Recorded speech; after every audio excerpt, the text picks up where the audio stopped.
உள்ளூர் விவசாயிகளின் வாழ்வாதாரத்தை பாதுகாக்க ஊட்டி கேரட்டிற்கு புவிசார் குறியீடு பெற்றுத்தரப்படும் என தவைக்க வேட்பாளர் இப்ராஹிம் வாக்குறுதி அளித்தார்.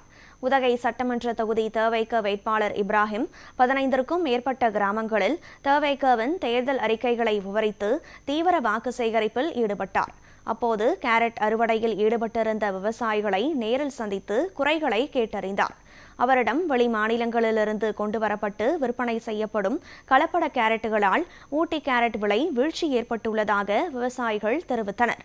இதையடுத்து ஊட்டி கேரட்டிற்கு புவிசார் குறியீடு பெற்றுத் தருவதோடு மலை காய்கறிகள் சாகுபடி செய்யக்கூடிய கிராம பகுதிகளில் குளிர்பதன கிடங்குகள் அமைத்து தருவதாக இப்ராஹிம் வாக்குறுதி அளித்தார்.